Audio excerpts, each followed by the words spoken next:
Good afternoon, bonjour, assalamu alaikum, khair raghlai.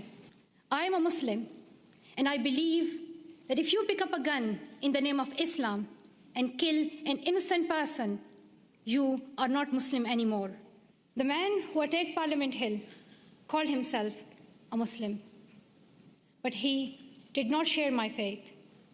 He did not share the faith of 1.5 billion Muslims living in. तो आज मैं बात करने वाली हूँ मलाला यूसुफजई की, जिन पर मैंने पहले भी एक वीडियो बनाई है, और अगर आपने वो वीडियो नहीं देखी है तो चैनल पर विजिट कर वो वीडियो जरूर देखिएगा, जो कि पार्ट 1 के नाम से है, जिसमें मैंने बात की है कि आखिर मलाला को गोली क्यों मारी गई थी। अब चलते हैं इस वीडियो की तरफ, जिसमें हम बात करने वाले हैं कि मलाला को गोली लगने के बाद क्या हुआ था। एक्चुअली हुआ ऐसा कि 15 जनवरी 2009 को तालिबान ने कुछ रूल फिक्स कर दिए, और उस रूल के चलते महिलाओं को घर से बाहर निकलना और लड़कियों की शिक्षा पर पूरी तरह पाबंदी लगा दी गई।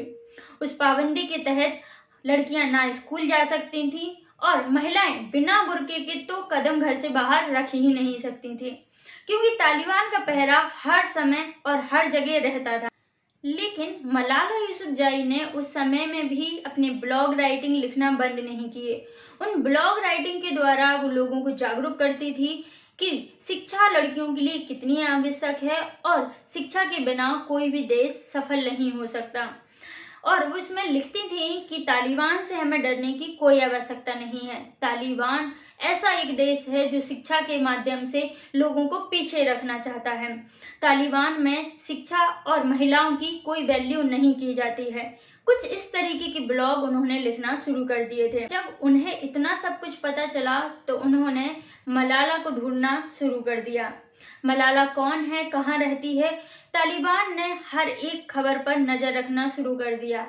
और हुआ ऐसा कि जब मलाला अपने स्कूल बस में थी और स्कूल जा रही थी अपने कुछ क्लासमेट्स के साथ, यानी कुछ फ्रेंड्स के साथ, तो उस समय एक तालिबानी व्यक्ति ने आकर पूछा मलाला कौन है।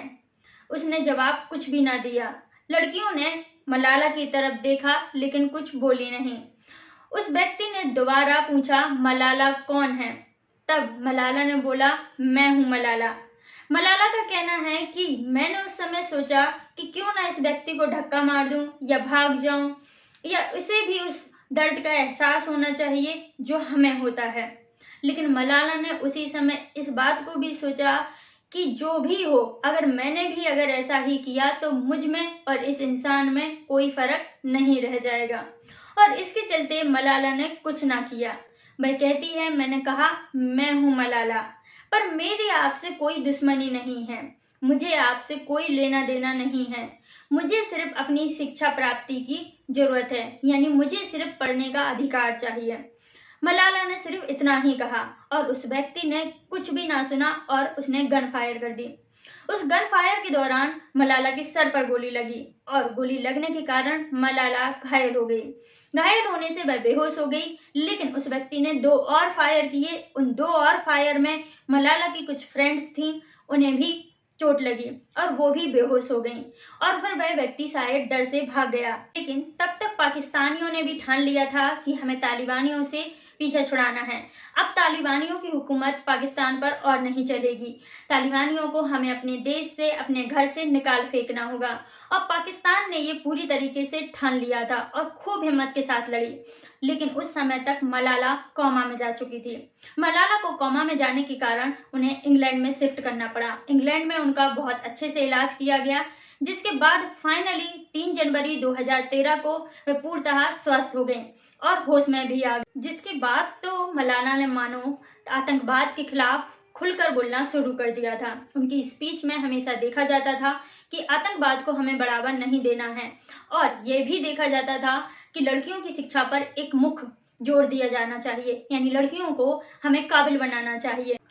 और इसके बाद इन्हें 10 अक्टूबर 2014 में नोबेल पीस प्राइज से सम्मानित भी किया गया, जिसके साथ ही ये सबसे कम उम्र की पहली महिला थी इस पुरस्कार को पाने वाली। और ये पुरस्कार उन्होंने कैलाश सत्यार्थी के साथ शेयर किया था। जिसके बाद उन्होंने अपनी पढ़ाई जारी रखी और शिक्षा को हमेशा पहली मान्यता दी। लेकिन पाकिस्तानियों ने कुछ आलोचना भी की। उनका कहना है कि मलाला ने कुछ ऐसा बड़ा काम भी नहीं किया जिसके तहत उसको इतना माना जाए या इतना पूछा जाए या वो इस सम्मान के लायक है। उनका यहाँ तक कहना है कि मलाला ने सिर्फ पाकिस्तान की आलोचना की है अपने बुक के द्वारा, जो बुक उन्होंने पब्लिश की थी आई एम मलाला के नाम से। और उस बुक में उन्होंने बताया है कि पाकिस्तान में महिलाओं की क्या कंडीशन रही है और क्या हालात रहे हैं और आज के समय में भी शिक्षा और महिलाओं के प्रति क्या कंडीशन चल रही है। इसीलिए पाकिस्तान के कुछ लोग उन्हें आज भी आलोचक नज़र से देखते हैं, यानी क्रिटिसाइज करते हैं।